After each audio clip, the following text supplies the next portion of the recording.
کیا کریں کلونجی کا کعوہ بنائیں، اس کے اندر 1 چمچ جو ہے آپ سونف بھی ڈال دیں، کلونجی 1 چمچ جو ہے اور اسی طریقے سونف 1 چمچ، اس کا کعوہ بنائیں، کعوہ بنا کر رات کو سوتے وقت اس کو پی کر سو جائیں۔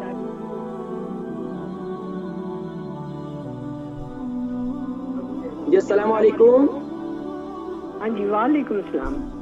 جی ماشاءاللہ، کون اور کہاں سے کال کر رہے ہیں؟ ہاں جی برمنگھم سے کال کر رہے ہیں کہ میں نے یہ پوچھنا ہے کہ میرے گلے میں بہت زیادہ نا صبح کے ٹائم ایسے ریشہ ہوتا ہے، بالکل صاف شفاف، اس قدر جیسے ہر وقت بولنے میں بھی اس طرح خرخراہٹ۔ آپ کی عمر کتنی ہے؟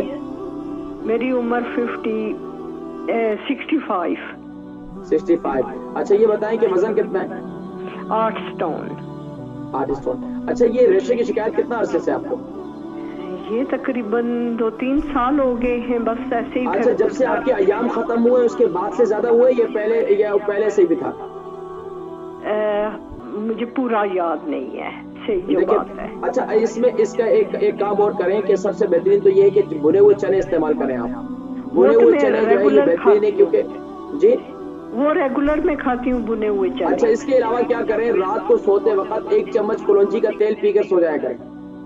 اچھا 1 چمچ کلونجی کا تیل پی کر سو جائیں، اور اس کے ساتھ ساتھ اگر یہ کلونجی کا تیل نہیں ملتا اچھے والا آپ کو تو آپ کیا کریں کلونجی کا کعوہ بنا لیں۔ اچھا آپ کو شوگر ہے؟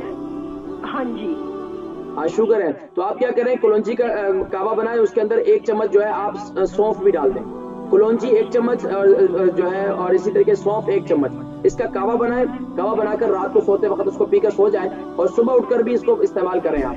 اور خاص طور پر زیادہ چکناٹ والی چیزیں اور زیادہ دودھ دہی والی زیادہ چیزیں جو ہے وہ استعمال نہ کریں، کریم والی، ٹھیک ہے؟ اچھا ٹھیک ہے، اپنی دعاؤں میں یاد رکھیں، باقی پھر مجھے بتائیے گا انشاءاللہ۔ آپ کم سے کم 2 ہفتے کی استعمال کریں، انشاءاللہ آپ کو بہت فائدہ ہوگا انشاءاللہ۔